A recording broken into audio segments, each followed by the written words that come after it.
Good morning and welcome to our first SMEs for Smart Urban Innovation webinar. Kfar Saba municipality is honoured to hold this event as part of our participation in the EU-funded SMEs for Smart Cities project that aims to help cities become more sustainable using smart and innovative solutions. As you can see, in the spirit of the project, we are using a unique platform that lets all participants network by clicking on the picture and moving to a private chat.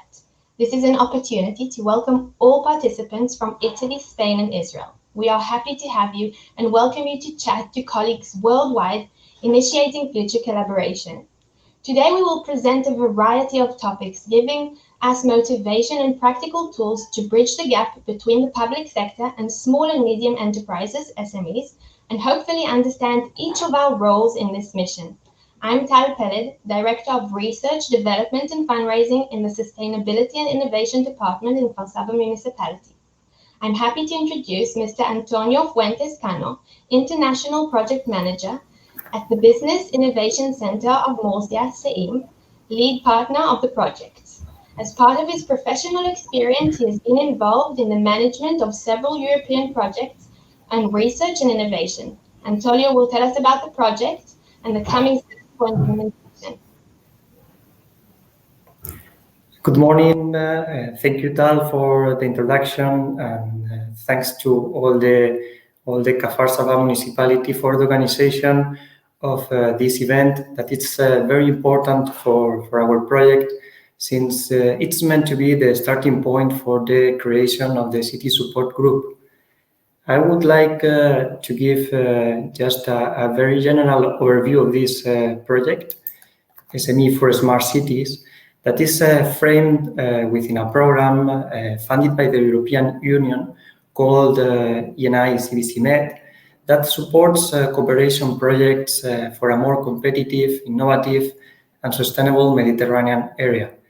In this particular case, we are 7 partners from 5 different countries, and the main goal of SME4SMARTCITIES, that has a total duration of 3 years, is to encourage the entry of Mediterranean SMEs in the smart cities market, involving also cities in the co-creation of solutions to the urban challenges. We think that only if public authorities and SMEs work together, we will be able to come up with the best technological solutions to make cities more efficient and more livable for communities. For this, project partners have been till now identifying the main existing technologies in the market, and also the needs and barriers that SMEs and cities are facing. Now we are entering a new phase or new stage in the project, in which an online platform is being developed to provide training and consultancy services to SMEs and to support cities as well to overcome all these barriers that have been detected. Then the other main achievement, expected achievement of the project will be the launch of a call for innovative and technological solutions addressing the urban challenges identified. Cooperation and co-innovation among all the actors involved in the project will be fostered to come up with the best solutions that will be finally tested with the support of some Mediterranean cities. Therefore, it is expected that the project will finally benefit to around 50 SMEs that will be supported with a training program and will have the opportunity to apply for the call for solutions, also participating in Mediterranean cities and their civil servants, business support organizations, clusters, business associations, universities, and other research centers that either are partners or associates or will be involved during the project through the different activities. And finally, also local urban communities benefiting from the implementation of new smart initiatives. And well, before giving the floor back, I would like just to welcome and thank all the attendees I really hope you will enjoy this event and also will find interesting all the topics and discussions that will take place. Thank you. Thank you, Antonio. I'm honored to invite Mr. Itai Tzachar to welcome us all. Itai is the CEO of Kfar Saba municipality. He previously worked at the Prime Minister's office and managed a consulting company specializing in crisis management and complex projects, making him quite the person to manage the COVID crisis for us. Itai is the spirit that pushes Kfar Saba to promote sustainability and innovation. His motto is, "Don't tell me why not, tell me how to make it work." Itai. Hello, good morning to all of you, and shalom from Kfar Saba. Kfar Saba is one of the biggest cities in Israel, and most important, much more important, it is a city on a journey to be the best city in Israel. We believe in it, and we are doing our best to achieve that. Our participant in this important program is part of it. We do believe that we cannot manage our city without deep values of sustainability and innovation. In our municipality, by the way, these two values are managed in the same department. I also would like to mention the importance of PPP and triple helix model that bring to the same room and same table the public and private sector along with the NGOs and the academy. In that way, we can hear and learn a variety of opinions, languages, background, and improve ourselves and our outcomes in any field, in any aspect. I would like to thank to all of you, to all our partners for organizing this event and this project, this very important project, and to all our guests here in Kfar Saba, in the Zoom or other platform. And wish you all a very effective day and welcome. We would like to see you here in Kfar Saba in the future, in the near future. And thanks again, and goodbye. Thank you, Itai. And on to our first inspirational lecture by Dr. Roy Tezana, who will discuss the fascinating study on the future of technology and society. His main concern lies in the future of education, work, biotechnology, crime, and warfare. He has conducted research on these topics for various government ministries and international bodies. We're excited to hear you. Thank you. Can everyone hear me just fine? Okay, wonderful. So, guys, it's a pleasure being here today, and thank you so much to the Kfar Saba municipality for inviting me. I'd like to share screen with you first. Don't forget to share audio. That's the usual problem. Yeah, here it is. So we're going to talk today about pathways for technological advancement in cities. And I want to make clear that I'm going to go over all the good things that could happen. I'm trying very, very hard to steer away from the negative, because everybody's talking about the negative, and rather to show you just how fantastic, how wonderful, how optimized things could really be if you considered involving and integrating technologies in cities. But before we do that, I want to start by asking you a question. And you all have the public chat box to the right of your screen. I want you to use it because I'm going to ask you questions. I want you to respond with just one word. Let me show you what the question is. So I want to ask you this. What has happened to material consumption in the United States in the last 50 years? Has the US consumed more, which is obviously a bad thing for the environment and so on? Has it consumed pretty much the same, just the same in 1970 and today? Or has it consumed less since 1970? Has material consumption gone down since 1970? So please, guys, you have the public chat. Tell me what you think. Has it went up? Has it stayed the same? Has it declined? Let me see your answers. And by the way, it's taking me about 10 seconds before I can actually see your answers. So it's going to take me a while before I respond. Well, come on, everybody. I know you know how to use the public chat, right? Okay. I see. Oh, okay, great. Okay, so Maya says it went up. Anyone else? Up. Hila Robert, up. Shiran Jacobi went up.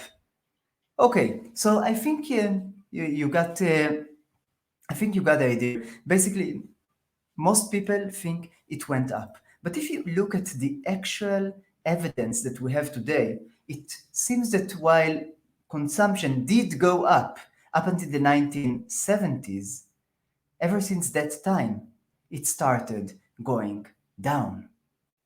So Americans not only consume less resources per capita, but also as a country as a whole.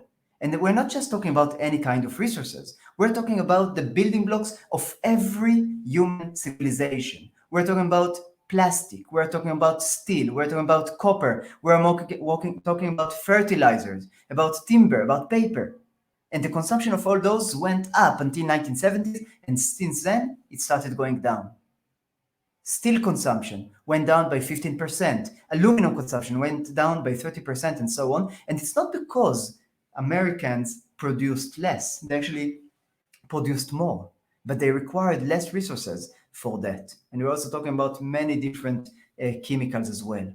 Even the fields, the acreage of the cornfields, it didn't go down exactly, maybe a little bit since the 1930s, but the yield per acre went up dramatically. So today the fields produce 4 times more than what they used to produce about 80 years ago. And it's not because we're using more fertilizers, as I said. Actually, the fertilizer use declined by 25% since 1999. And the use of irrigation water declined by 22% since it peaked in 1984. So again, we are consuming less, and we are seeing the same. Wait, can you hear me? Here, I'll bring the microphone closer to my face. So we are actually getting the same done for less resources. And why is that? Well, let me give you another example, what I call the evolution of beer cans. This is a beer can from 1959, when it used to weigh 84 grams. 1959. Now we're moving 60 years into the future, and in 2020, this is a beer can. I'm sorry, I couldn't resist it. Yes, it's Corona. And in 2020, a beer can that provides the same service, holds the same amount of liquid, actually only weighs 12 grams. So that's 1/7 of its weight in 1959. We need 1/7 of the aluminum we used to need in order to provide the same service. We are optimizing our use of resources. And here is another example.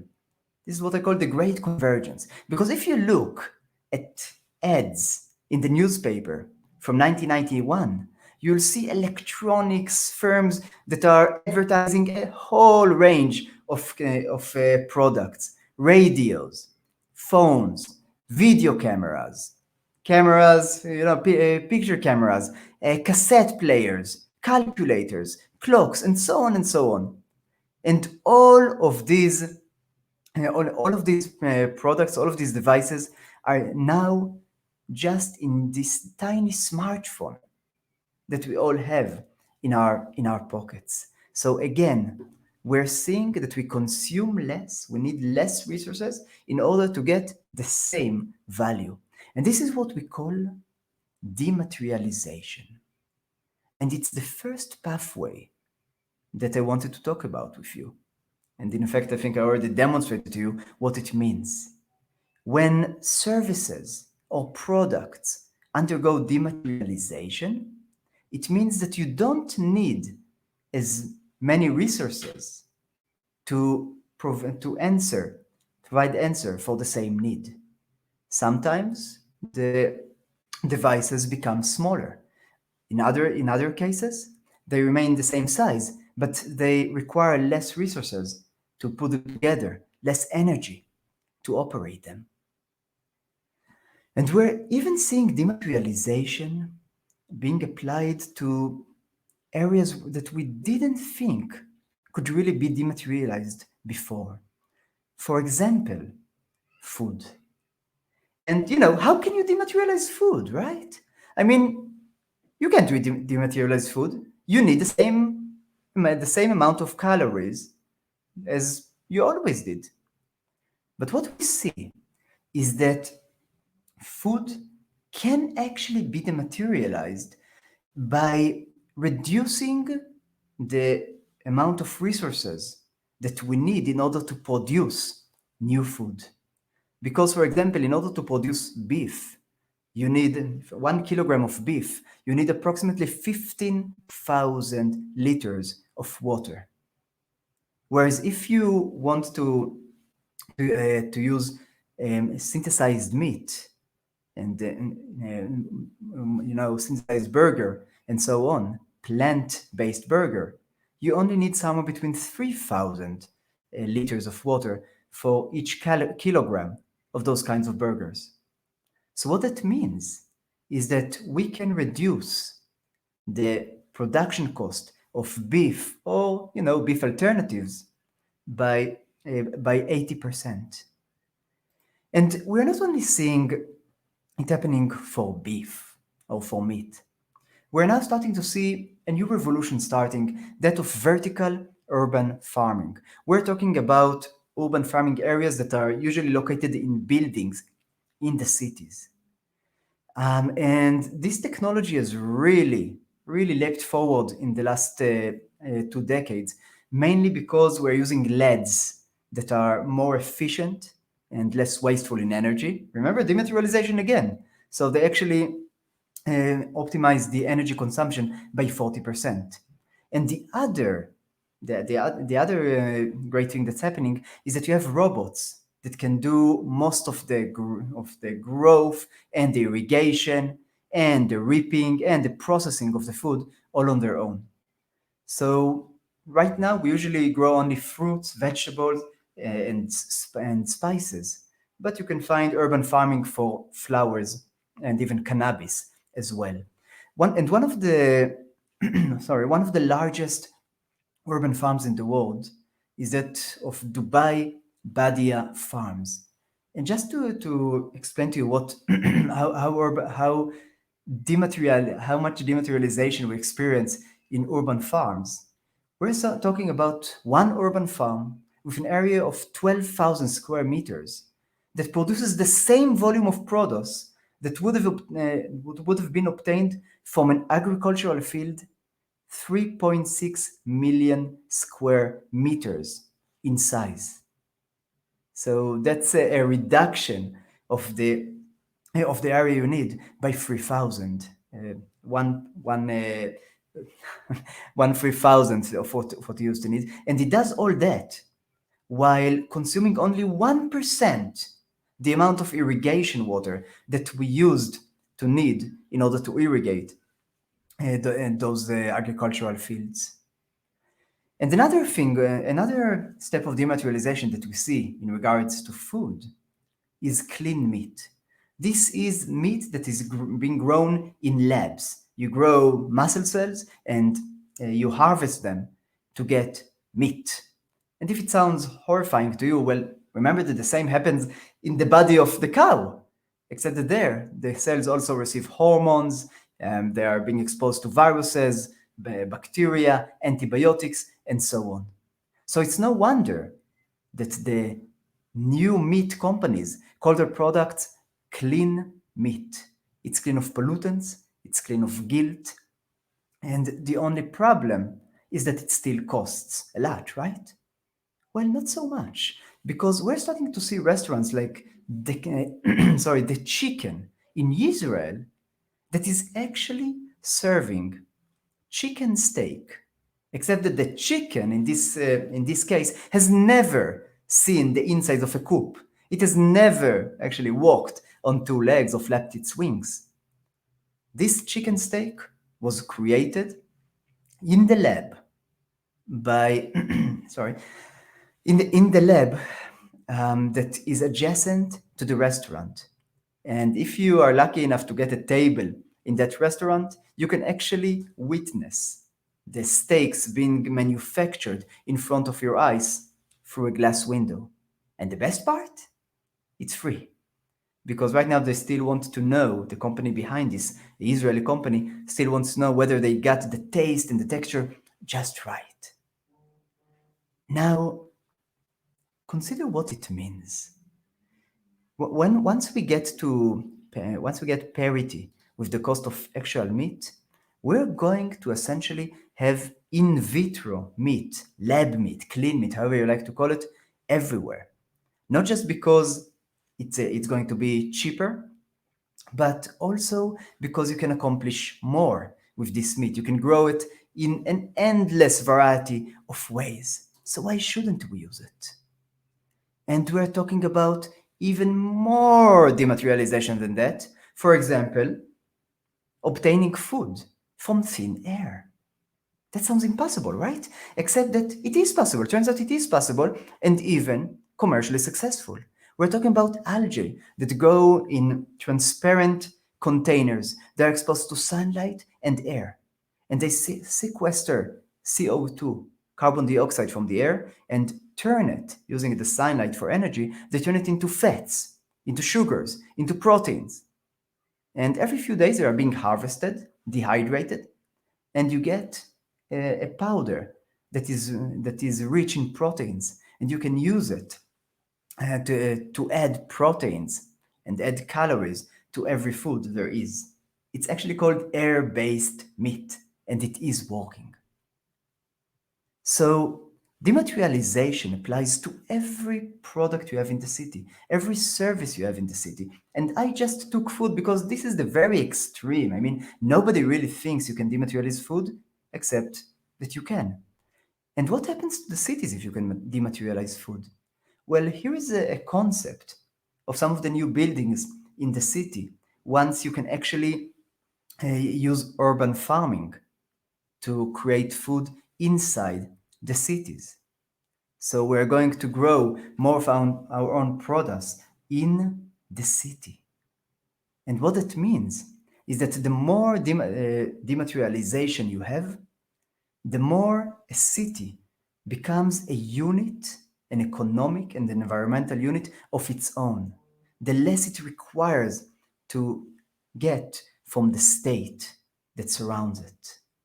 And this is a huge change. And what's more, this is the best thing that could happen for, for the earth. Because when you dematerialize products and services, it means you consume less resources and you produce, obviously, less waste.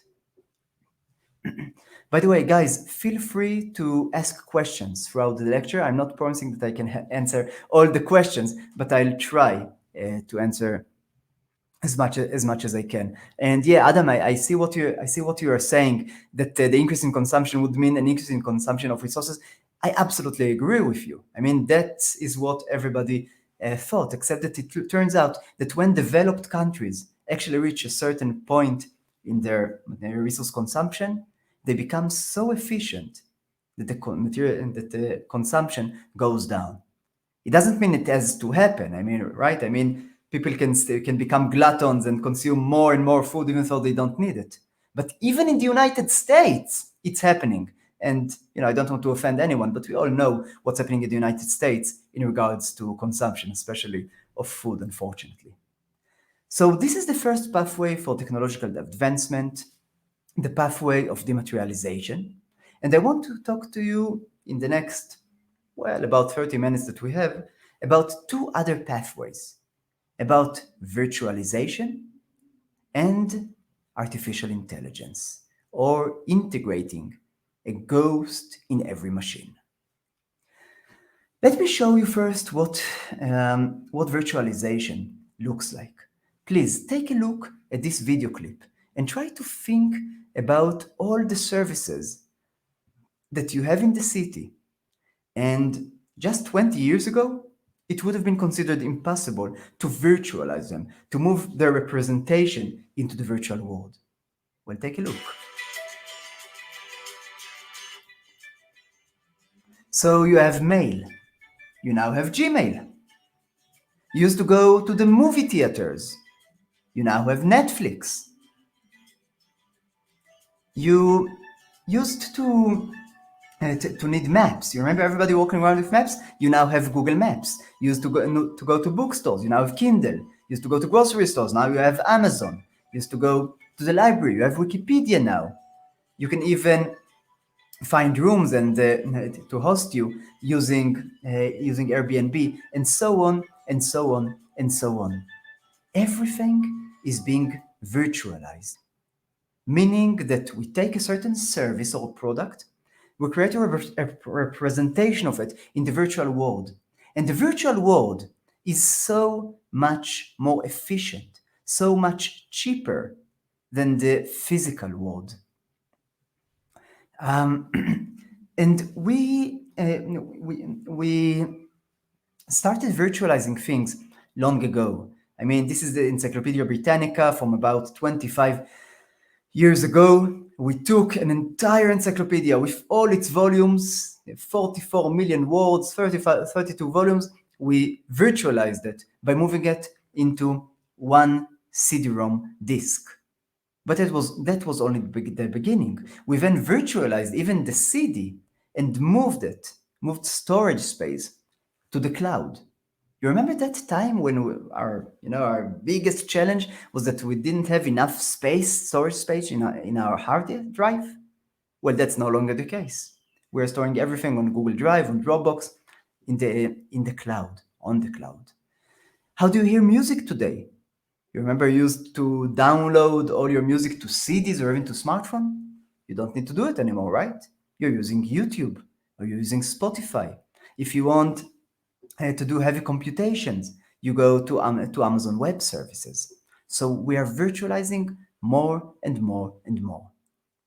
And in the virtual world, everything is cheaper, because in the physical world, you need to manipulate atoms. And manipulating atoms, as it turns out, is much more costly and difficult than manipulating bits, computer bits. So you can take any representation of a product or a service to the virtual world and process it and change it. You can take a horse and turn it into a zebra. You can take a president and turn him into a zebra too, if you really have to, but be careful. You don't know how he's going to take it. You can take any kind of image of person that you want and virtualize him or her and actually play with the way they look. It's even difficult sometimes today to know what's real and what's not. Here, for example, listen to what he has to say. This is a PSA. You can't believe anything you see these days. These glasses aren't even real. Neither is my face. All this stuff was 3D tracked on using these dots that I drew on with this marker. Actually, the marker isn't real either. Neither is the background, or my face. Have a good night. It's not easy to understand what's real and what's a fake anymore on the virtual world. And the next step in virtualization is augmented reality. This is Pokemon Go, as I'm sure you know. You can basically go throughout the city and you find Pokemons. You actually see Pokemon running around, you can catch them. So you see an added virtual layer that has been overlaid on the city space. And you can even see it in other games. For example, this is how kids today are playing with dinosaurs. This is my son, by the way. When I was a little kid, I used to play with dinosaur action figures. Today, my son is going out to the city, going out to the wild, and he has this smartphone and the app, Jurassic World Live, and he can see an added layer, a virtual layer with dinosaurs. He can actually collect dinosaurs, look for them in the city. And about a few years ago, he really told me, "Dad, we have to go to the synagogue." And I'm like, "What? We're an atheist family." But he says, "Yeah, we have to go to the synagogue." So I say, okay, let's do that. I take him to the synagogue. We enter the synagogue. We meet with the rabbi, and the rabbi says, yes, what can I do for you? And my son says, wait a second. The best dinosaurs are in the synagogue here. So, at least he found some value in synagogues. So again, we're seeing a new layer being integrated with the city. And in this layer, the virtual layer, it's much easier to play with. It's much easier to manipulate than it is to manipulate the physical space in the city. And the most radical virtualization is still ahead of us. This is the virtual reality, which can transform whatever we see into a new virtual reality. This kind of device allows us to go on trips and tours in faraway countries, faraway cities, using advanced virtual simulations. But this is far away in the future. I do want to talk with you today, right now, about the use of AR and VR in cities, because we're already seeing several use cases for AR and VR. AR is augmented reality, VR is virtual reality. So, for example, we can see, we can see AR being used for police work. So, in China, police officers can look at the people and immediately know who needs to be questioned, who needs to be interrogated, and so on. I know that's not always a good thing, but you need to trust the municipality so that the police officers, you can be sure that they are not misusing their new abilities. We're talking about training police officers in augmented reality. So they're ready for every situation. We're talking about training both police officers and municipality workers of all kinds in how certain situations look like from the point of view of the citizens, the residents. And one incredibly touching virtual reality simulation that has been produced is showing police officers and the wide public, the general public, what it feels like to be a black man accosted by police officers on the road. Let me show you, and pay attention. You're not the black man sitting in the front seat. You're the little boy sitting in the back and seeing what happens to his dad. Take a look and listen to what it sounds like. Now, where are you headed again? Family reunions here. Tell you what, you behave yourself, and let's do a quick search through your car for narcotics. You'll be right off on your way to your family reunion. You want to search my car? Yes, I do. I do not give you permission to search my car. Well, sounds like you got something to hide. No, by law, you cannot search my car without my permission or without probable cause. Sorry, we got a lawman, partner. No, take it up with the judge later. Now, where are you headed again? Family. So I'm moving it a little forward. Sorry, we got a lawman, partner. Military man there. But you are free to call my commanding officer. He can tell you everything you need to know. I've got his number. Hold on. We told you no sudden movements. Excuse me. You just stay calm now. I was just reaching for my phone. Right now. This is what it looks like. What's that dog? I watched the dog. Yeah, I know. I'm sorry for showing it to you because this is touching, right? I mean, you actually understand what a little boy feels like under those kinds of circumstances.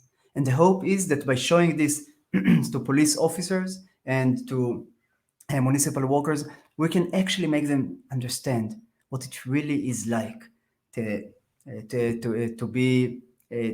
be confronted by municipal workers of all kinds.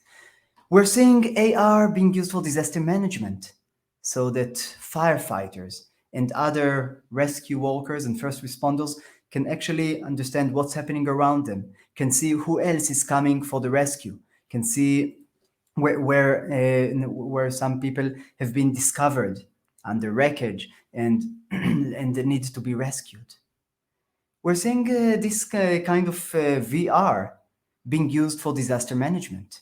You don't have to take people into a building and create all this complex simulation for them in real life.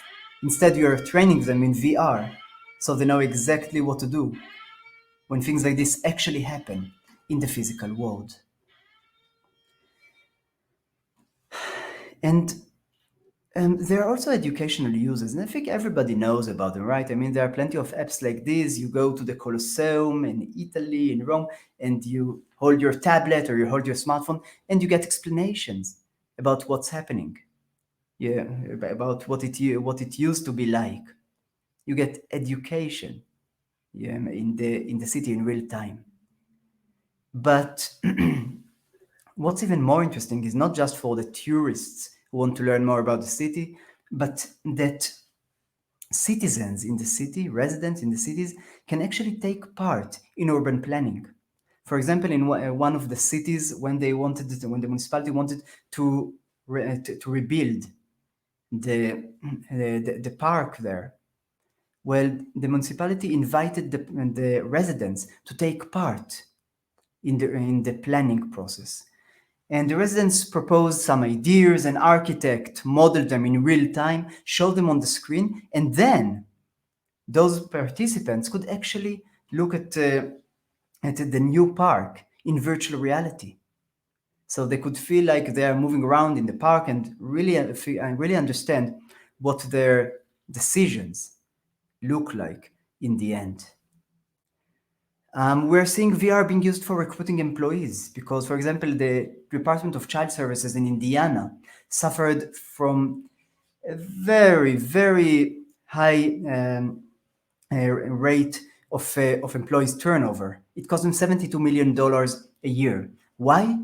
Because the newcomers to the job were not prepared for how difficult it is, to get to homes and to appraise what the kids are feeling like, to confront their parents. Because let me tell you, when the Department of Child Services needs to help kids, this is not what the kids are look like.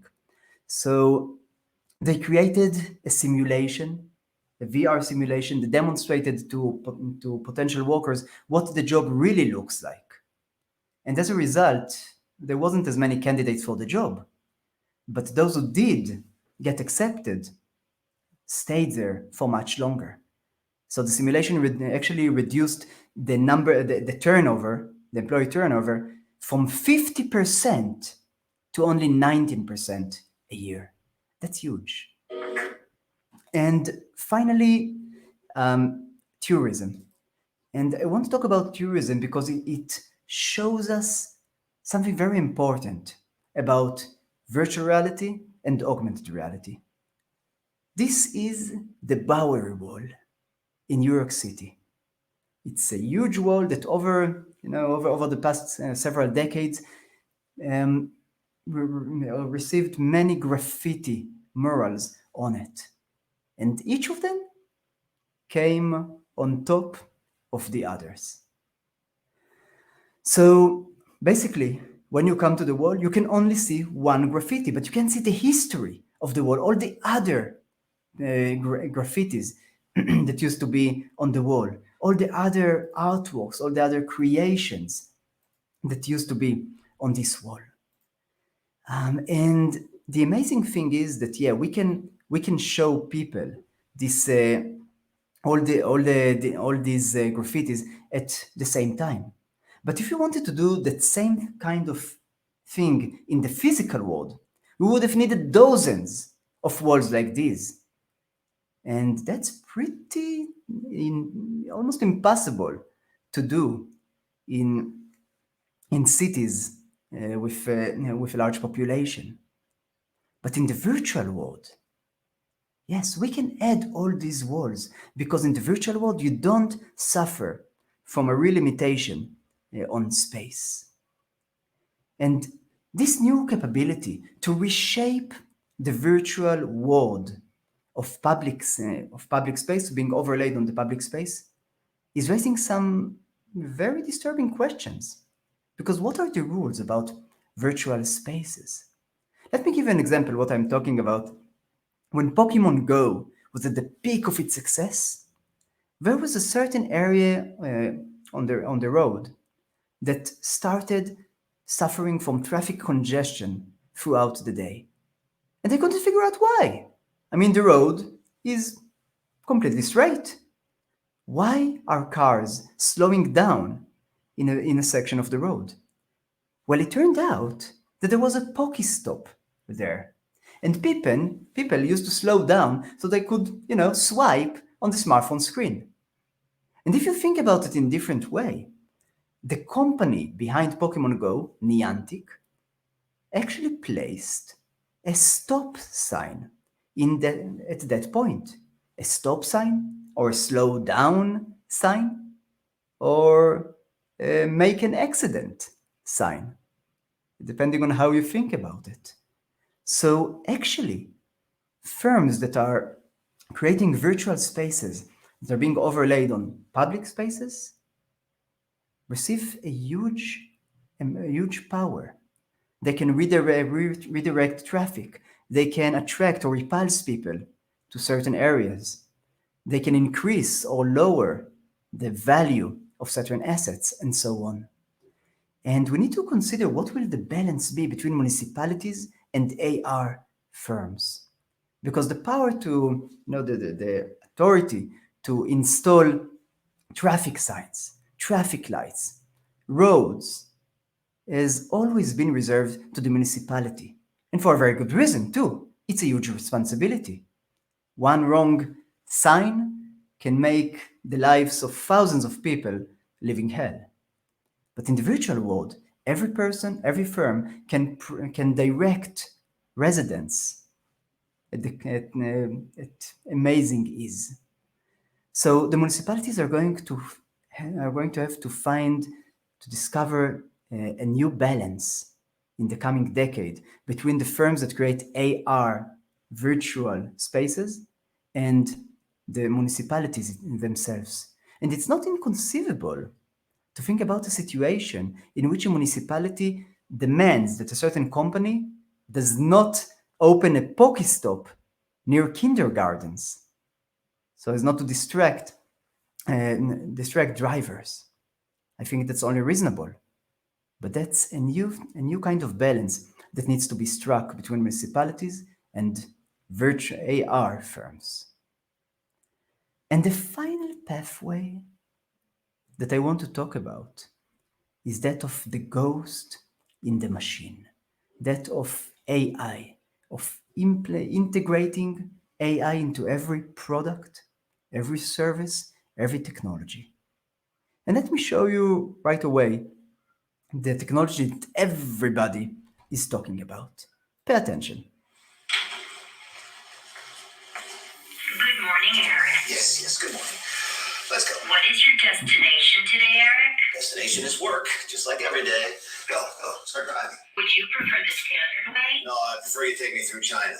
China is 15,000 miles from here. Loading maps and alternative language.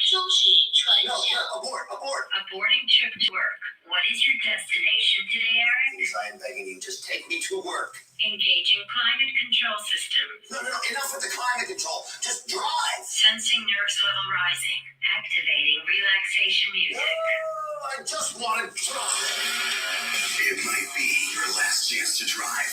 Alfa Romeo Giulia, עכשיו בישראל. Yeah, so if you can buy yourself an Alfa Romeo Giulia, sure, I really recommend that car. I wish I could buy it for myself. But while the commercial is amusing, its lessons are valuable. Autonomous cars are on their way to our cities. They are going to appear everywhere. They're already starting to make an appearance. I know that in Providence, Rhode Island, for example, where I resided for several years, in the last year, they actually started having autonomous shuttles moving along the road. We're actually seeing cars like Tesla car being, driving itself, really. while the driver is sleeping at the wheel. And just imagine what it feels like for the people driving next to this car who don't know how this car is going to behave, don't know what to do. So everybody is talking about autonomous cars. But even more important than that, we're starting to see sophisticated robots making their way to our streets. And many people make fun of robots. They say they're cumbersome, they're awkward, they don't walk right. And there is much truth to it. But things are starting to change because AI is moving forward at exponential speed. It's basically doubling its capabilities every 2 years. And let me show you what it means to advance in exponential pace. I want to show you the robots from 2014, the most sophisticated and advanced robots that there were at that year, and that DARPA, that huge security department of the government in the United States, wanted those companies to demonstrate. Take a look at those robots. You can laugh at them. I mean, they are pretty ridiculous.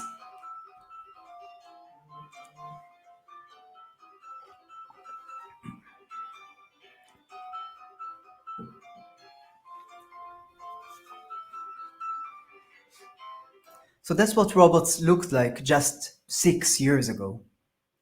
And this now is what robots look like at the end of 2020.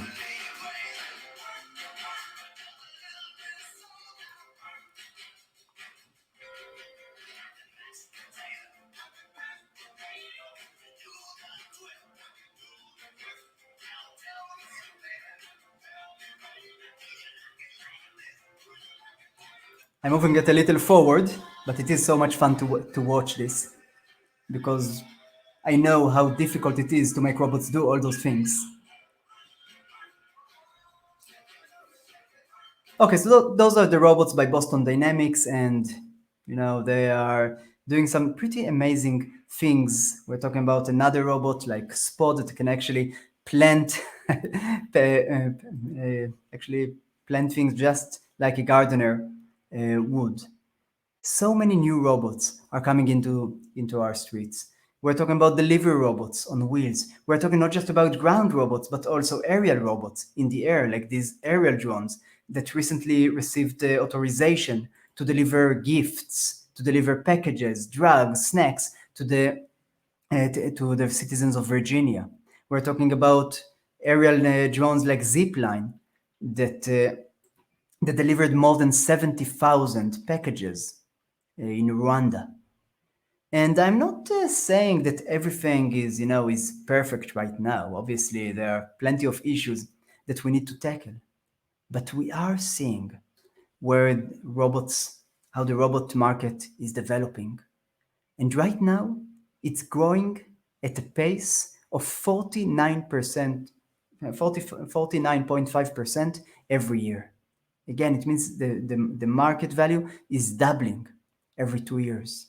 That's huge. And we are going to see robots in our cities very, very quickly now, because you don't need new infrastructure for the robots to really work with. Instead, the new robots are going to use the existing infrastructure, maybe not in exactly the same way, but they are going to use the existing infrastructure. Autonomous cars are going to use the same roads. The robots with legs are going to use the pavement, and so on.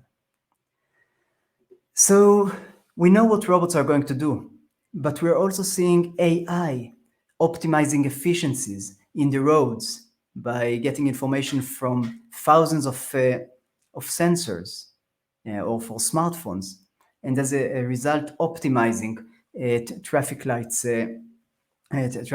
activity. We're seeing digital twins, basically an AI-based simulation of the infrastructure in the city. It allows us to predict in advance when you're going to have a problem, some kind of an issue, with the infrastructure in the physical world. So you know when you need to repair bridges, roads, buildings in advance. We're seeing AI being used for cybersecurity because we're talking about virtual reality, we're talking about sensors. Don't forget about security. AI is starting to provide us with security as well. And finally, we're talking about automating entire processes. And this is called hyper automation, taking several AI engines and robots and putting them all together to automate an entire process. For example, here's what a large bank recently did with hyper automation, but this can also be enacted in every department of the municipality. Let's say that a bank wants to process claims, so it receives a receipt either in email or letter form. The receipt is scanned automatically, including handwriting recognition. We can easily do that today. The data is being verified with other systems. So has the supplier really done his or her work? Does he or she really deserve to get the money? And finally, the machine assesses its confidence level. And this is something that is incredibly difficult for human beings to do. We're usually very arrogant. We believe that we are doing just fine. But what we are seeing is that the machine can actually accurately assess its confidence level. And if it's not confident enough in its insights, then the decision goes to a human being.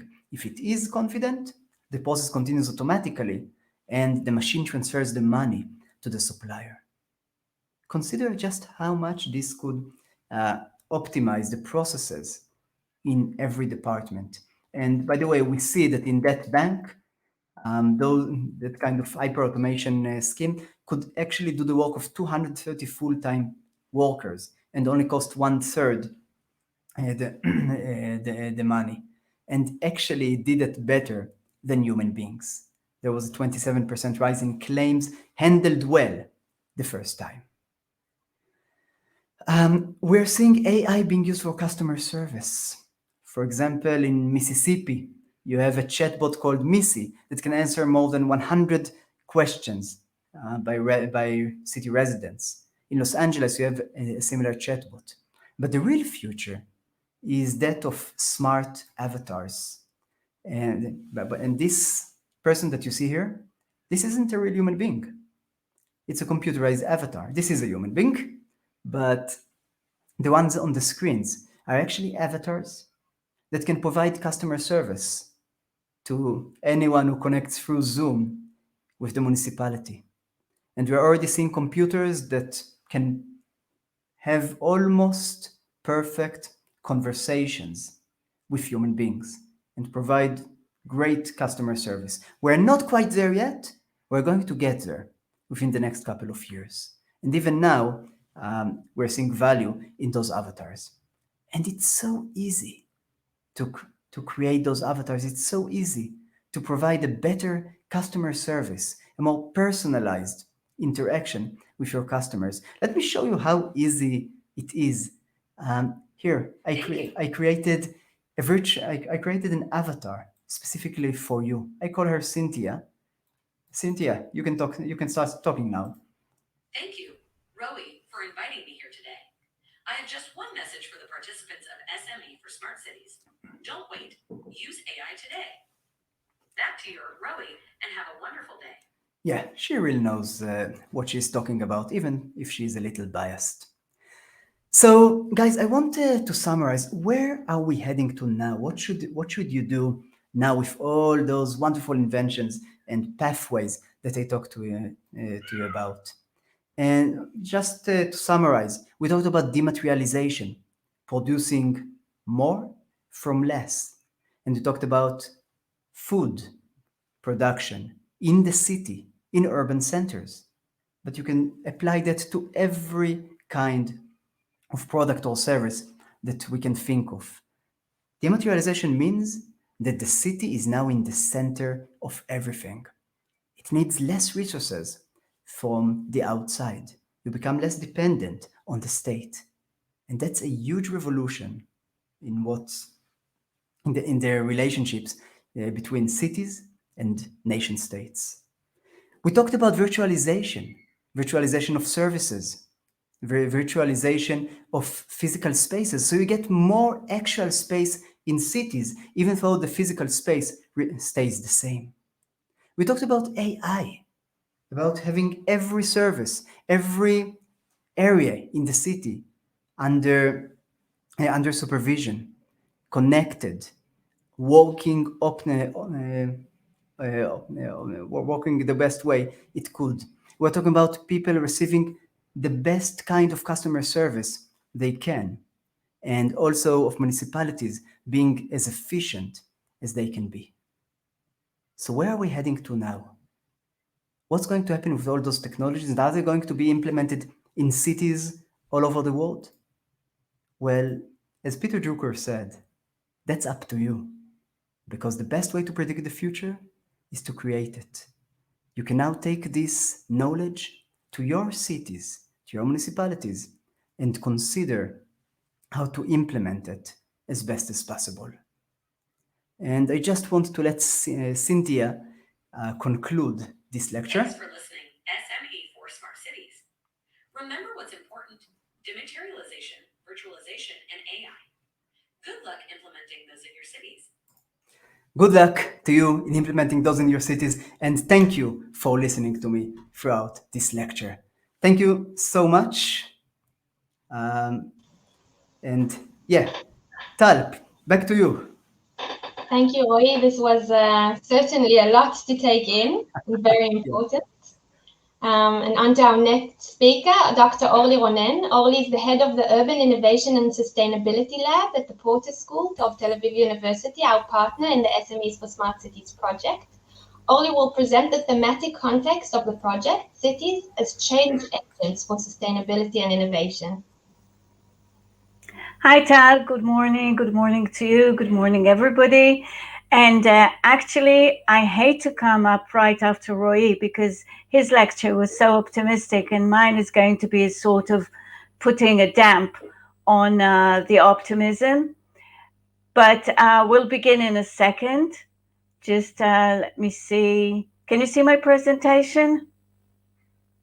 Yes. Okay, wonderful.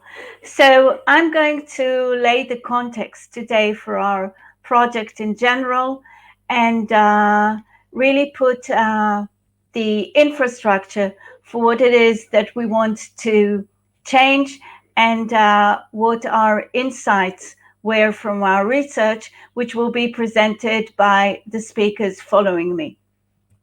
So as I said, my presentation will build the context for our project. Our basic premise is that we live in a rapidly changing world with enormous challenges and opportunities, like Roy said. Climate change and urbanization are shaping the Mediterranean region in the 21st century. And as you can see, if we think it's hot now, it's going to get much hotter in the coming years. I'd like to share this short animation with you just to give you a context of what it is that we're facing and the environment that we're working with. This short animation demonstrates the change in climate the world is experiencing since 1880 till 2017. And as you can see, the project countries are circled in green. The bigger and redder the circle gets, the change in climate is towards heating. The bluer and larger it gets, the change in climate is towards cooling. But as you can see, we're already in the 21st century. The color is getting redder and louder, or the circles are getting definitely larger and larger for all the project partners and for all the Mediterranean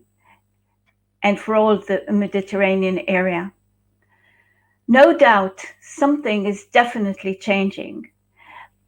Many researchers are studying these changes, offering extensive interpretations of what is really happening.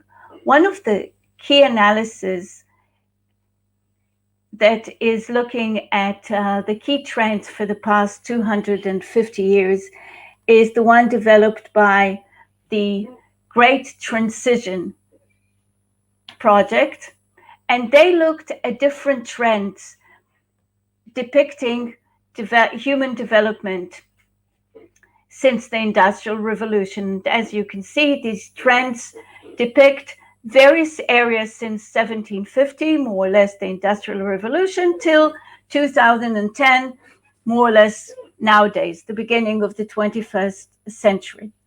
And as I review these different trends, I'll be looking at different aspects of human development, and I invite you to see if you can see what is the common denominator for all these trends. So this is the rise in world population, the rise in GDP, the rise in primary energy use, large dams, water use, paper production, transportation, telecommunications, international tourism, and on the other hand, from the planetary perspective, the rise in carbon dioxide in the atmosphere, the rise in surface temperature. So as we look at these different trends back and forth, on the one hand, human development, on the other hand, the reaction, the planetary reaction, what we can do is that we're getting two clear pictures. One is the socioeconomic trends or the development trends, and the other is the Earth system trends. And as you can see, they're both very similar. They're very similar as to their curves, and they're very similar as to their timeline. They're beginning more or less, the great acceleration begins more or less in the 1950s following the Second World War. The enormous impact of human development on the planet is not gradually, but is making itself present. And the curve is accelerating exponentially as it reaches the 21st century. They identified 4 megatrends emerging from these various trends in the various sectors. One is environmental degradation. The second is technology and innovation. The third, rise in population and economic growth, which we saw in the first 2 graphs. And the fourth, inequality, both global inequality between the North and the South, but also in-country inequality, both within cities and within countries. And as we look at these trends, I would like to emphasize 2 specific aspects. One, the rise in temperature, which we saw, and the rise in urban population. Cities are becoming a global actor. They're changing the human environment. These 4 numbers, I think, emphasize these 2 aspects. 3% of the land of the planet is urbanized. That's not a lot, but take into consideration that most of the population is already living on this land in cities. We've become an urban population for the first time ever. About 8 years ago, we crossed the 50% line, meaning that most of us live in cities. And while we're living in cities, we create most of the economic activity of the world, but also we produce most of the world's greenhouse gases and contribute to the climate change. So as we're looking at these numbers, it becomes obvious to us that solutions need to be suited for cities and need to emerge from cities. In the 21st century, the city is becoming the key development engine.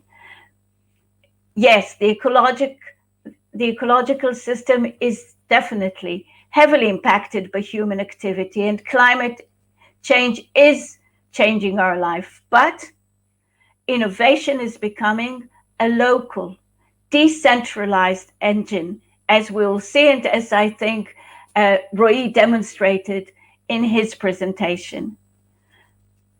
First, let's look at the urban challenges facing cities in the 21st century. And they're varied.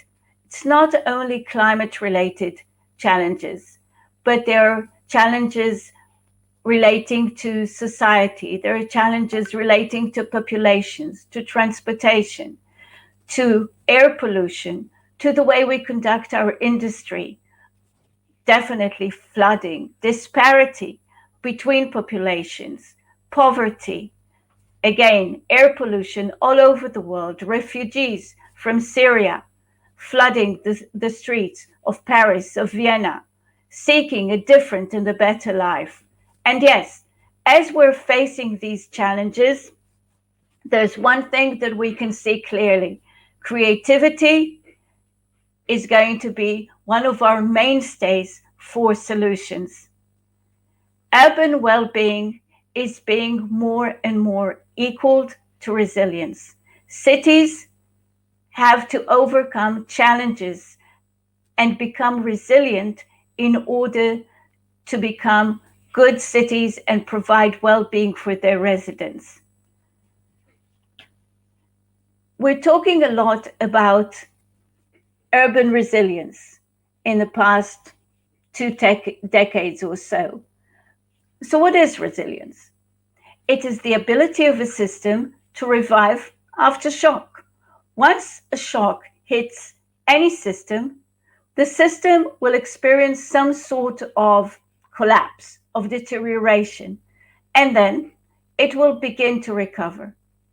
A key question is whether it will strive to recover to exactly the same place it was before the shock hit it, or whether it will learn from the situation and improve its capability to contend with a potential next shock. And when the next shock comes, the next challenge, is it going to fall to the same place it did last time, or is it going to recover much quickly and experience less impact? The ability of a city to develop resilience relies on its ability to develop the capabilities to absorb future shocks and stresses that are going to affect social, economic, technological, and infrastructure systems, but to return to providing the same and potentially improved services, structures, system, and identity.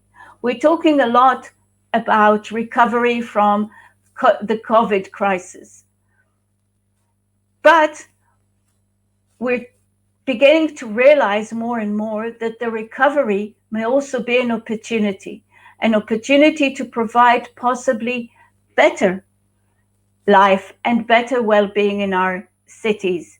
And this is where the concept of green growth comes in. How can we create a new environment, an environment that is better suited to confront both the climate and the environmental crisis, but also potentially other crises, whether health or economical crisis? And as we're looking at these aspects, we're focusing on the Mediterranean perspective.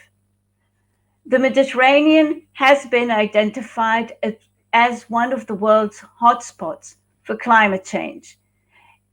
According to the 2015 IPCC report, the Mediterranean region is in fact ranked second as the world hotspot for climate change. And also, it is one of the top ranking regions for urbanization In fact, urbanization from 1970 to 2010, urbanization around the Mediterranean has increased from 54% to 66% and is continuing to grow. So we're also in our area, we're seeing these two trends coming together. On the one hand, the environmental and climate crisis. On the other hand, the cities becoming a more and more key and central actor in the policy arena and in the development arena.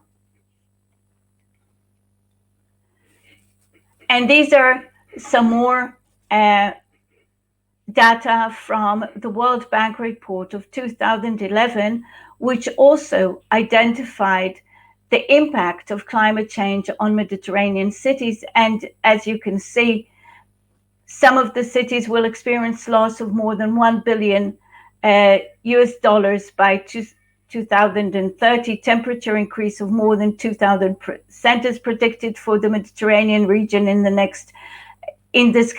this century. And obviously the understanding that every dollar invested in adaptation will save $8 in recovery and reparations. In another study of 885 European cities, which looked at their climate plans, their climate strategies, something that is more concerning arises. If you see, most of the Mediterranean cities are depicted as cities with mitigation plans only, except for France, where cities are obligated to produce combined mitigation and adaptation plans. Most of the cities are in the first stage of producing climate strategies. And in fact, what we can see in large based on this study is that climate and sustainability is not mainstreamed into urban policy in most of the cities of the Mediterranean. And this is why we, in our project, SME for Smart Cities, are focusing on the Mediterranean region, in particular Spain, Italy, Israel, and the Palestinian Authority, looking for ways to bring together, on the one hand, the challenge of environment and climate change, but on the other hand, the immense opportunities of innovation and smart cities, because we can see that change is critical. Our cities are facing flooding and fires, but we know more and more that change is possible. There are beautiful, brilliant examples from all over the world and all over the region. This is from Milan. This is from Barcelona. This is from Tel Aviv. And change is not only critical, possible, but it's also absolutely rewarding. It's the ability to create a better life in addressing the crisis. For instance, this is the city of Jerusalem, the main street in 2005, and this is the same street nowadays, 2021 actually. And you can see the immense difference in quality of life, in pollution, in livability, in walkability. These examples are appearing in our cities all over the region. This is from Barcelona. This is from Kfar Saba, a green school, solar roofs.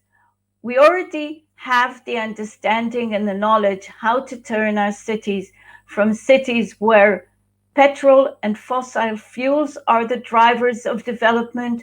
They supply food, energy, transportation, and the social order.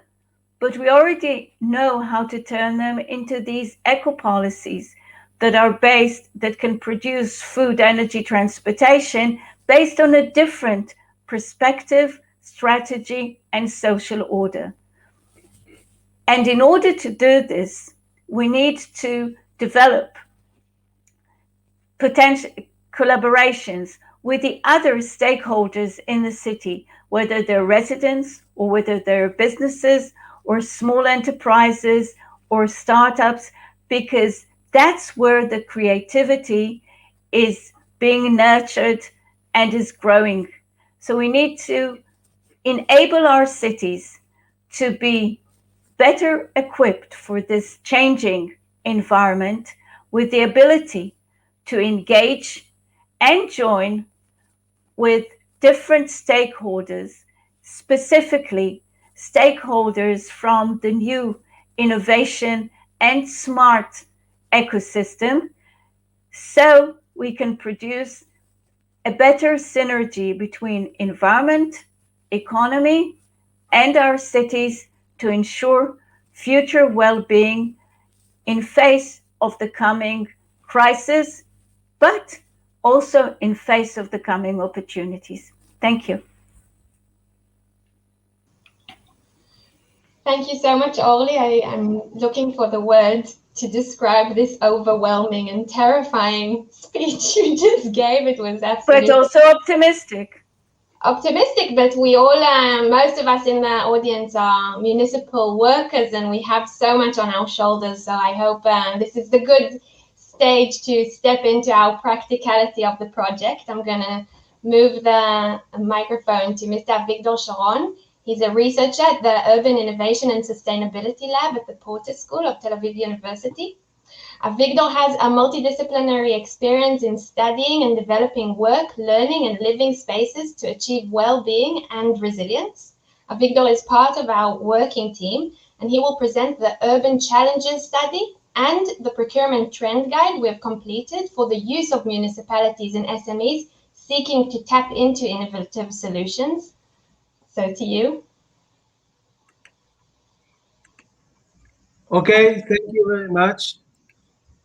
It was amazing to listen to all those wonderful keynotes and discussions. And I would like to present the research that we have done together, our laboratory together with all the partners from the participating countries and cities in this project. The first is the Urban Challenges Survey that we have conducted. By the way, this is our building, the building of the Porter School at Tel Aviv University, overlooking the city of Tel Aviv. And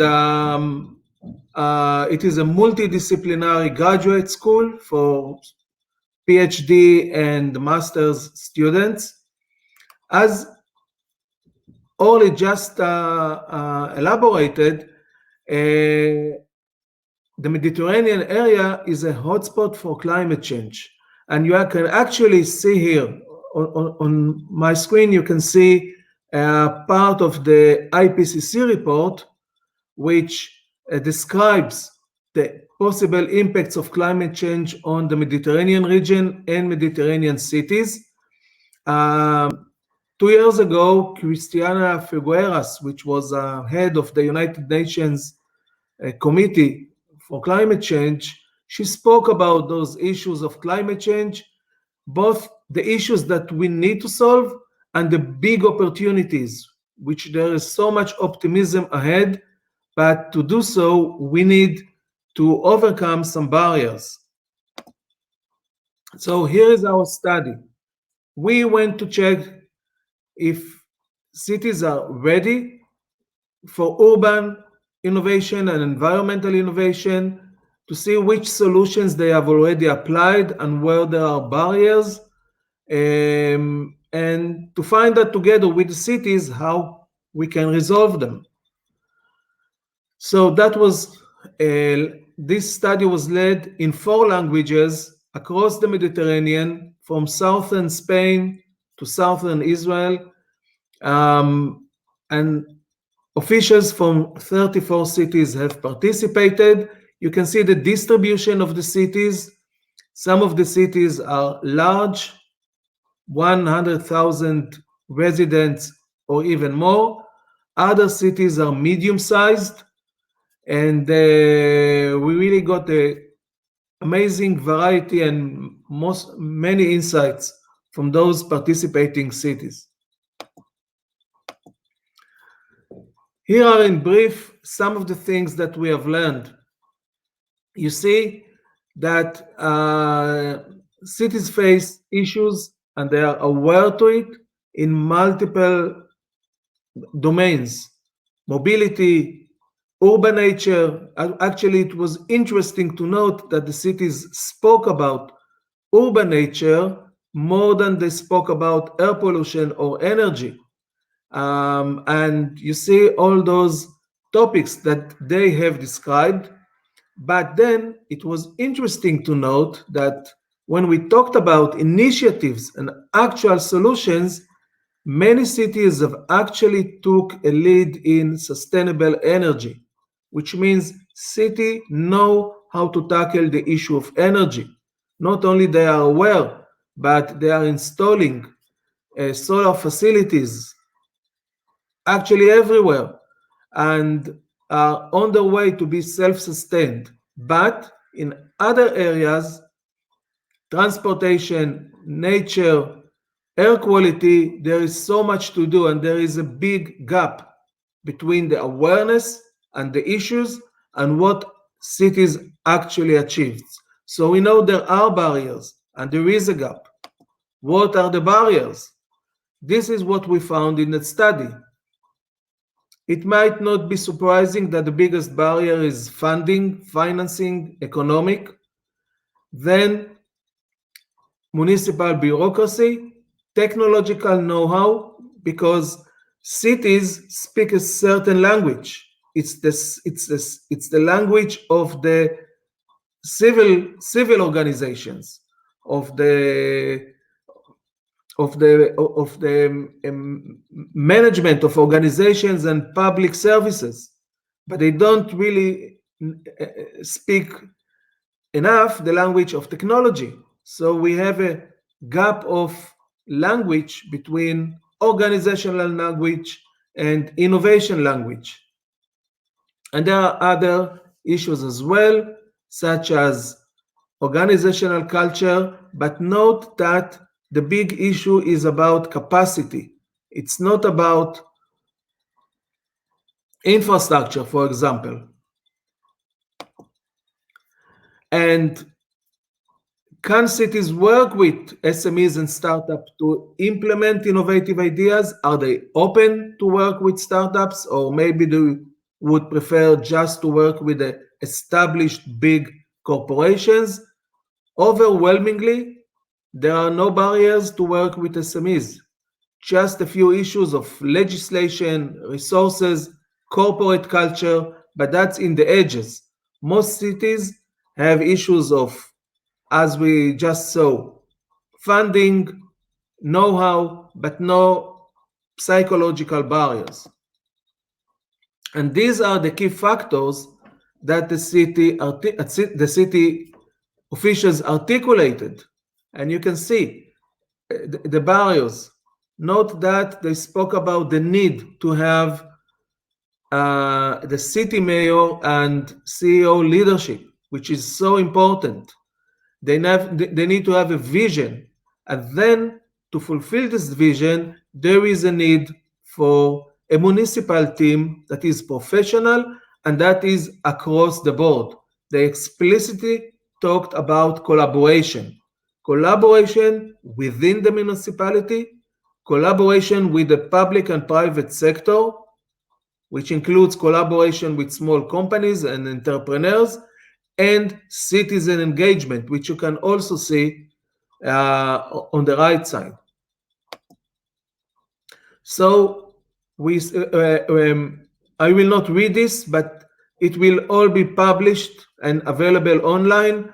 We have openness, we have seen gaps, and we know what are the gaps, and therefore how we can solve them.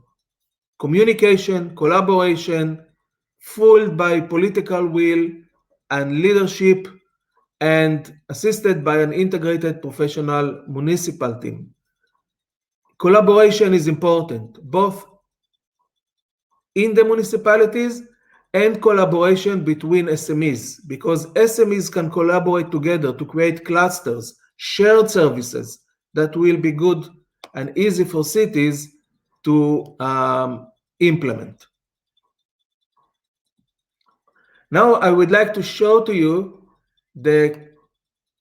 another deliverable of our research, and that was the study of municipal procurement trends, and that was led by Kfar Saba municipality, assisted by all the partners.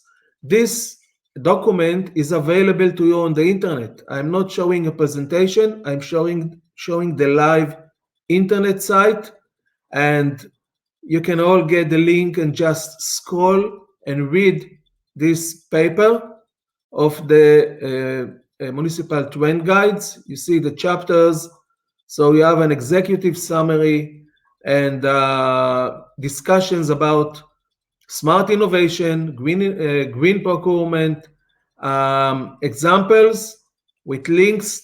This is a very interactive, dynamic document that you can scroll, read, and link to see, and click on the links to see the examples. And you will see the richness of opportunities, but also the complexity of processes such as tenders. At the bottom of this guide, you have this button. You see the small button at the bottom, which takes you to the table of contents, so you can easily swap through the chapters. And if you want to read the entire city, the entire story, you can click about any of the topics. And for example, read about tender laws. You see this detailed chapter with information about laws in specific countries, such as Italy, and examples. Each one of these examples, you can, for example, you can click here to go to the Malaga website, or to go to the Murcia website, and or to Genova, or any other example. Or you might wish to jump. Yeah, some people like to read the entire story. Some people would like to go to the end and see who is the villain. So here are the recommendations, and you can go to these chapters of recommendation. Now, this guide is meant for SMEs. We also have an additional guide for municipal procurement leaders. Each has a different link, but it's mostly the same, with just a few changes that are appropriate for the viewpoint of municipalities. For example, if I click on recommendations, I will go to recommendations for local authorities, while the other version of the guide showed you recommendation for SMEs. Okay, so thank you very much, and I hope you read and enjoy those deliverables. Thank you so much, Avigdor. This was, of course, very interesting. And of course, thank you for the help with the production of the procurement trend guide, which we really believe is a good tool that people in municipalities and SMEs can use to promote green procurement. And we will continue with the procurement trend guide, specifically focusing on green procurement aspects compiled by Avi Blau. Avi is our next speaker. He's an industrial engineer, director of Afeka Institution for Circular Engineering and Community and Economy. Ooh, I'm getting it all mixed up, Avi, I'm sorry. And a senior sustainability consultant to the Israeli Government Procurement Agency. Avi, the screen is yours. Hi, Tal, and good morning to you all. Thanks a lot for the opportunity to speak. So, as Tal introduced me, I'm the head of the Institute for Circular Engineering and Economy at Tel Aviv Afeka College of Engineering, and I work as the consultant to the Israeli Government Procurement Agency. And what I would like to do today is to share with you some ideas and tips on how to do green innovation procurement on the municipal level. So I usually start my presentations on procurement with slides like this, which show us that in every bad thing that happens, there is usually some procurement involved. Somebody's buying the least effective solutions, the energy polluting, the air polluting solutions. And we need to think about that because we have a role and a responsibility as procurement officials in everything that we see in our cities. On the other hand, there's also the ability or the responsibility of procurement officials to buy the right stuff. So to convert your city into 100% renewably based or energy efficient based or water efficiency based and whatnot. So we play with those two sides of the balance. What do we do that's part of the problem and what do we do that's part of the solution? And when we talk about innovation procurement or innovation, we can see that it's already been introduced and referred to in the procurement directive. So even from 2014, we already see a trend towards innovation in the procurement directive, and you see that it's defined as means, as innovation means the implementation of new or significantly improved product, service, or process with the purpose of helping to solve societal challenges. So we know what innovation means, and we know what green innovation means. That's taking us towards the directions of the SDGs, for example. Now, a very common perception of innovation is that this is something that happens in the private sector, right? We as procurers, we buy innovative solutions, but the innovation takes place at the private sector, and our role as public bodies may be to support education, fund universities, support R&D.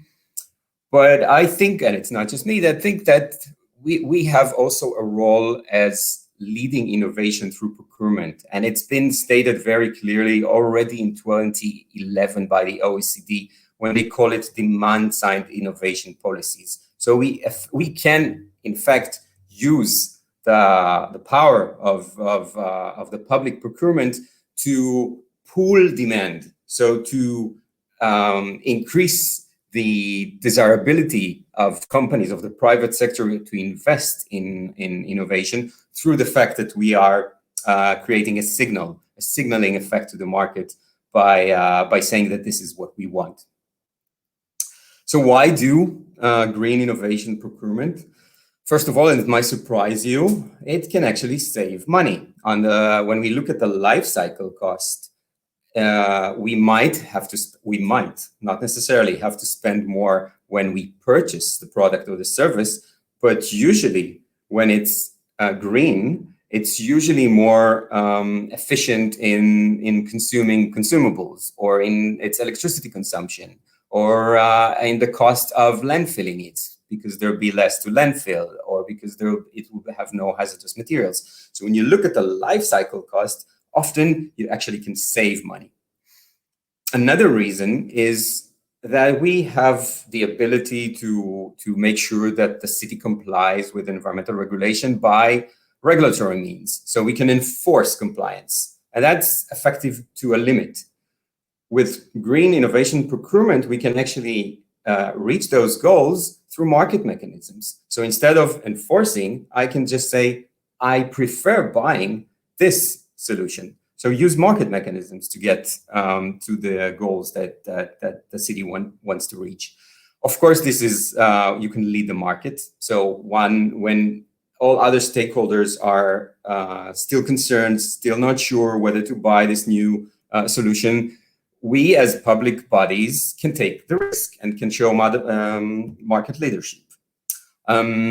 Sometimes it would better answer our needs. So we are used to buying the same stuff with some improvements from year to year, but maybe this doesn't really answer our actual needs. Maybe we can create a better solution by working with the market on innovative solutions, and I'll show you 3 examples of how to do that. This is, of course, will boost green innovation in the market. This will create for each one of us an expansion of our work spectrum. So maybe it's also interesting, just professionally, to start looking also at innovative solutions and to start looking at green solutions on a day-to-day basis when we show up to work. And of course, this is good publicity for the political level if we do innovative stuff, especially green innovative stuff in a municipality. But having said that, and that's my day-to-day life, we know that there are many barriers to green innovative procurement. First of all, it complicates the process. There are legal issues that we have to deal with. There might be cost issues that we have to deal with. It might increase the price. There might be issues of limiting the number of available suppliers, because once we start demanding new innovative criteria in our tender, we might limit the number of bidders, and that's never a desired consequence. We're not sure that there are going to be any solutions, so we may want this this barrier in the picture to be electrically operated, but maybe nobody's manufacturing it. I mentioned that the third bullet point as a barrier, but of course this is also an advantage. But in the barrier perspective, we sometimes are afraid to buy from SMEs. Why? Because we're concerned that SMEs might not be able to offer maintenance or to offer support when our municipality is large and spread geographically. So this is a concern. There are, of course, solutions to that, but we have to recognize that this is a concern. If we don't have political support, that's definitely a major barrier, especially if we need to spend some more. There is the perception that it costs more, perception that needs to be always checked because it's not always right. And maybe the biggest barrier is that we as procurement officials are not environmental experts. So there is almost a psychological barrier to even try to start with dealing with issues, because it seems like a very distant, non-related topic that we are not even professionally capable of handling. And also, small municipalities often think that they are too small to make an impact, and it won't change anything if we ask for these innovative solutions in our tender. This is perceived as a risk. Innovative procurement is perceived as a risk. Will they be able to supply on time? How much would it cost? Sometimes we are buying innovation that doesn't exist in the market yet, and even the provider doesn't know how to price their product. So we are not sure where we're going with an innovative procurement tender. And then there is this issue of performance, and how do we define the performance criteria of the solution we are looking for, because it's an innovative solution. Nobody has done that before. Nobody bought that before. The product is sometimes not even on the market. How do we define before the tender that this is a solution that addresses our needs? But you have to remember that there are also risks on the supplier side. So suppliers are often able to deal with technological risks and with financial risks, but it's really difficult for them to develop a new solution when they are unsure if there's going to be any demand. Is anybody interested in this solution? And even if there is a demand, even if they met you and they heard that, yeah, you could be interested, how big is the demand? How many lines do they need to convert to the new solution in order to supply possible future needs? And these are risks that often prevent, especially SMEs, from going in this direction of innovative R&D. So when we talk about innovation procurement, we have to realize that this is a tool that tries to answer those market failures that I just discussed. So if there's risk on the side of the supplier, there's risk and fear on our side, how do we tackle them? And we tackle them through the tools of innovation procurement. It is also a way to switch from being an administrative role of getting specifications from various departments and issuing the best tender that will give the best value for money, into another tool in the array of the municipality to reach environmental goals or to reach its general policy goals. So through procurement, innovation procurement, and mainly demand side led innovation procurement. So through procurement, we define what's going to be on the market. We are helping our city to reach its environmental goals.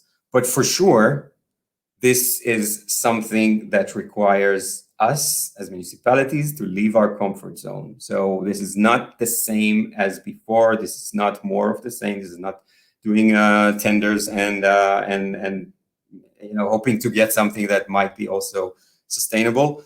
This requires market dialogue. This requires engaging with suppliers, and this requires doing things that we are not so used to. And of course, there is the vicious cycle of we are not doing green innovation because there are no market solutions.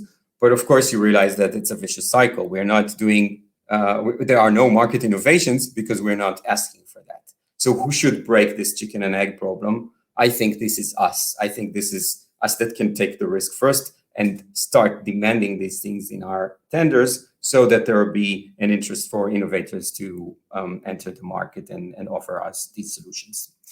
So just to know, we don't have to, when we speak about innovation, we automatically start thinking about radical innovation or really changing everything, changing all the technologies, everything that we know of in order to fix the environmental solutions. So there's that, and that's very interesting, but it doesn't necessarily have to be that. There's also the incremental innovation, how to do the same things, just like we discussed at the beginning, decoupling the environmental impact from the economic impact. So doing the same things with less environmental impact.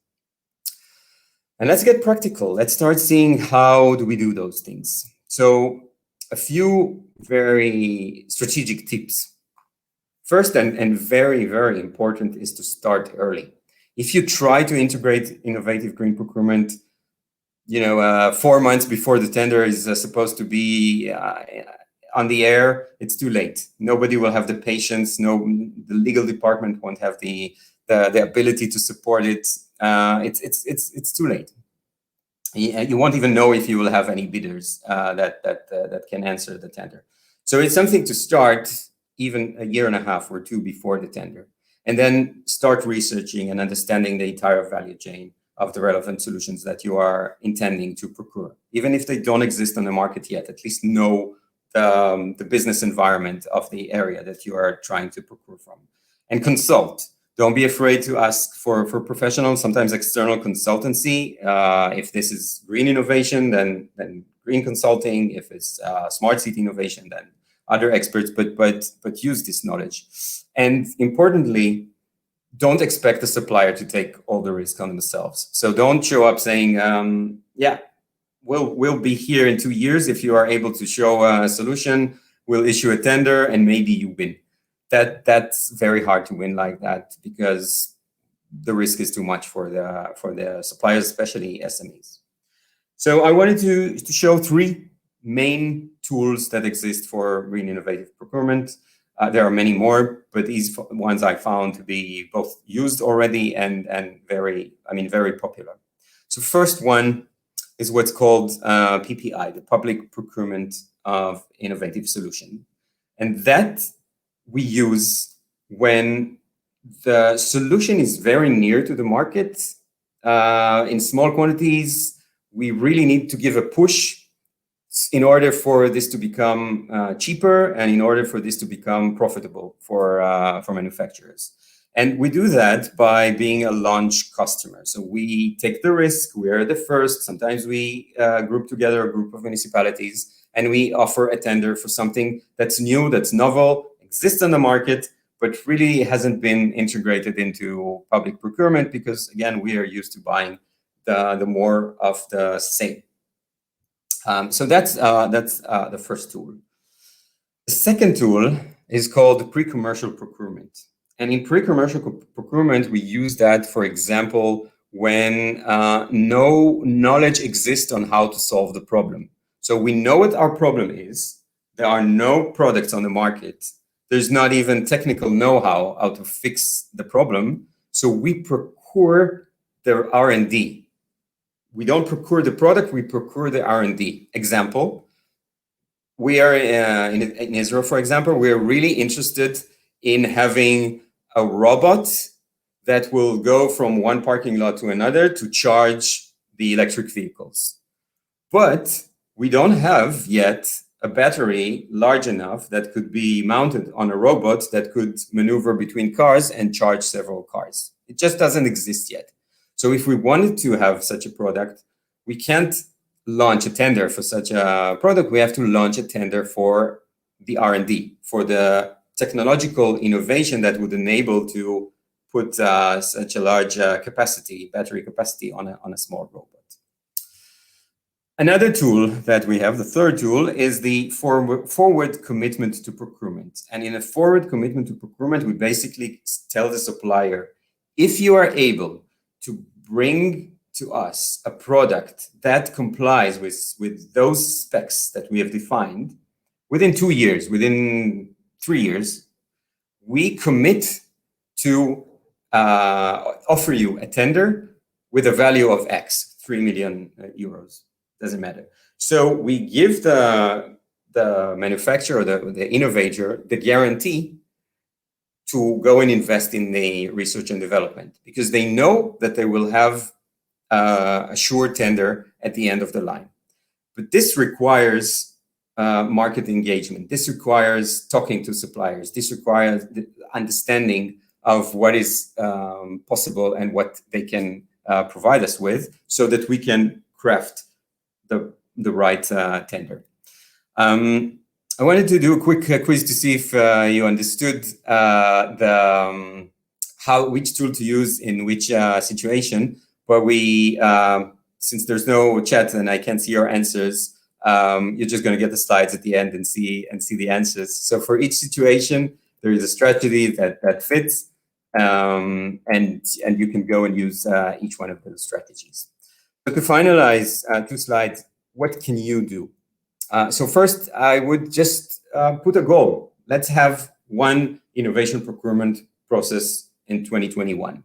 Then I would have an innovation team together with sustainability consultants. They could be the environmental department, they could be external, to get political support and run this process. It's very effective to allocate percentage of the procurement budget to innovative procurement, because then you have a goal and you just need to fill it. You can collaborate with adjacent cities. This creates a bigger procurement power for you to be more interesting to innovators. Get assistance from either regional or national or even European level innovation agencies that can help you design the tender. Let the market know. That's what I said. Start 2 years before the tender. Let the market know what you're interested in. Let the market expect your tender and start working towards your tender, and dialogue with the suppliers. This is something we're not used to, but this is critical in order to develop innovative procurement. Lastly, like an example, we used to have these kinds of beer carriers, and this was the results, until somebody came up with this innovative solution of why not have the same functionality, but made out of animal or food that marine animal can eat. So it still functions as beer carrier, but it doesn't create the same damage. And this is now already, we can see on existing products. So think innovatively. This is not just the market that innovates, it's also us that can demand innovation.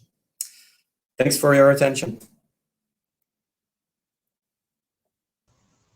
Thank you so much, Avi. That was very interesting. You managed to pinprick the exact challenges that we are going through in the municipality in this respect.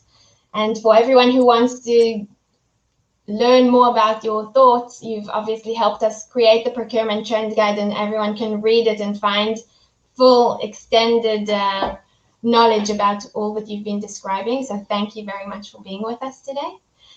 We are almost at the end of our webinar, and I'm going to give the screen back to Avigdor for a short interactive discussion using Kahoot. Avigdor? Hi. Okay, so let's have a discussion, but let's have the discussion in an innovative way. Let's just play a game. That will be fun. It will be informative. I will show you how to join the game in a minute.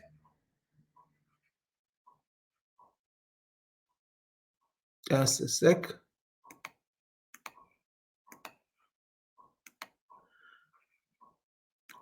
So what you need to do is take out your smartphones. While you watch my screen, my shared screen in here, you will see some guidelines how to register to an online game. Okay, you need to go to that web address, kahoot.it. You see kahoot.it on your mobile phone, and then you will have a box to type in the game number. So here's the number 6823914. When you join the game, we will see you as players on the screen. You will see the questions on my screen, and you will reply to them using colored squares on your mobile phone. So log in, everybody, and let's start the game.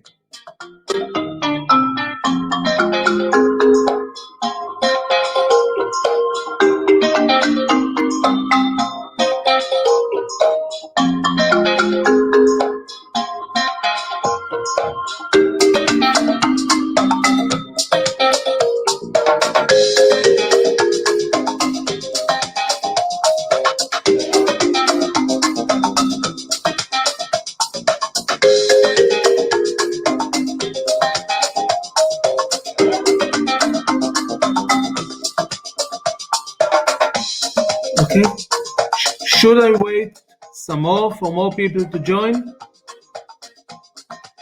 We just wait 1 more minute and then we start.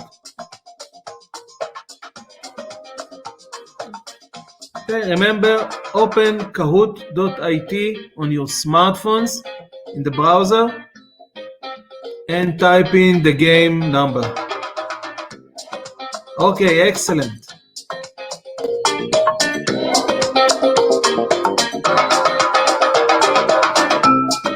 So, I can't hear if anyone is still trying to register, so I will start and I hope everyone are in. Let's start. Now, you will see the question and the 4 answers for each question on my screen. Some questions are multi-select, so you can choose more than one option. So, how will people commute in your city 10 years from now? You have 4 options, and each one has a corresponding color. Red is using moving sidewalks. Blue is electric vehicles. You need to click the rectangle and then click on submit. At the bottom of the screen on your smartphone, you have a submit button to submit the answers. Okay, so that was the first question. 3 people go through. You will see how it works. Okay, so we have 2 replies here. Let's go to the next one. Okay, that's our scoreboard. Second question, again multi-select. What is the air quality in your city? Look at my screen, choose one of the options, and then on your smartphone, click the colored square and hit the submit button at the bottom.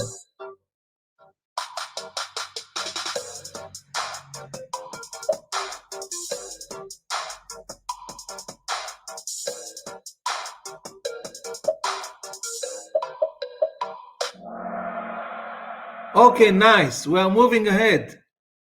Fantastic. That's very good. Let's see our new scoreboard. Nice. Third question. Again, this is a multi-select.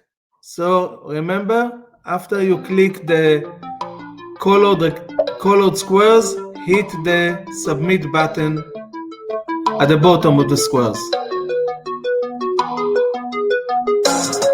Now, even if you live at a city, you don't manage a city, choose a strategy to manage waste.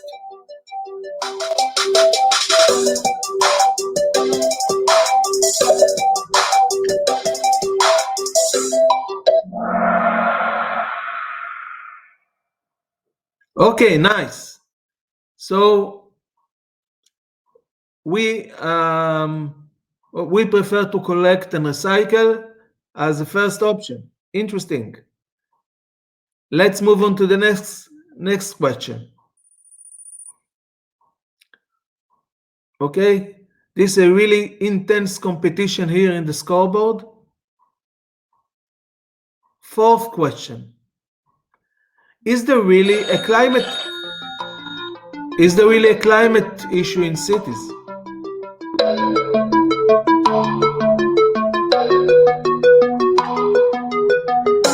What do you think?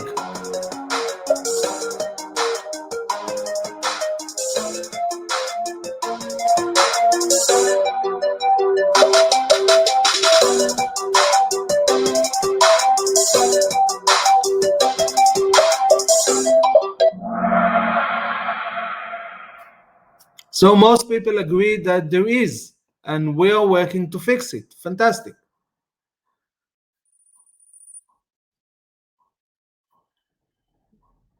Question number 5, there are only 7 questions. Who is responsible to initiate action to mitigate climate change? Red, the government. Blue, the local authorities. Yellow, the citizens. And green, we must all work together.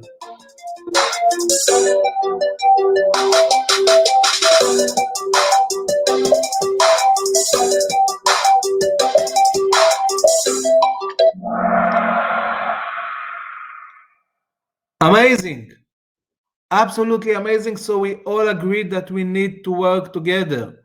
Whatever the problem, collaboration is the solution. As Edna Pesher is always saying. Next question. Does climate change affect life in the city? Or maybe not?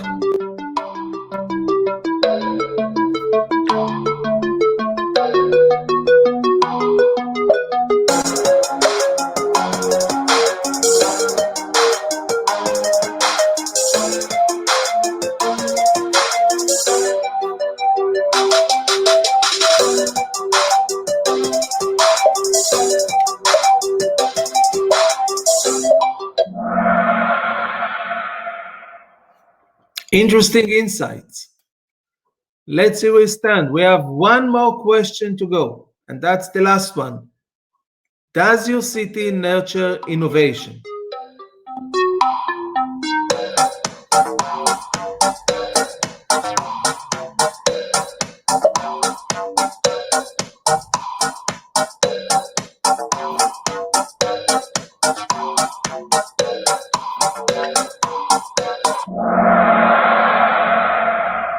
Only one reply.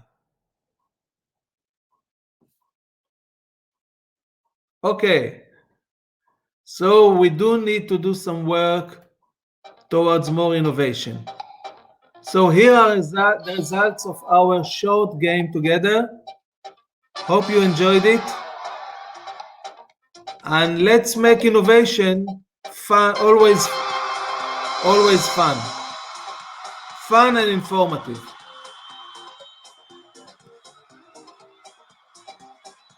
Thank you very much.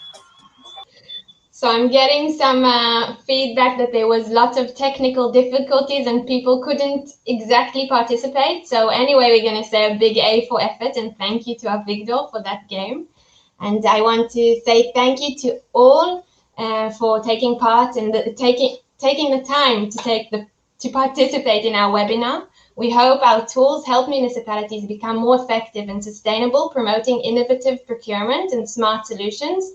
in our common goal to make cities healthier and happier. I want to thank Lihi Koren, the Kfar Saba project manager, for producing this event. It was a pleasure working with you as usual.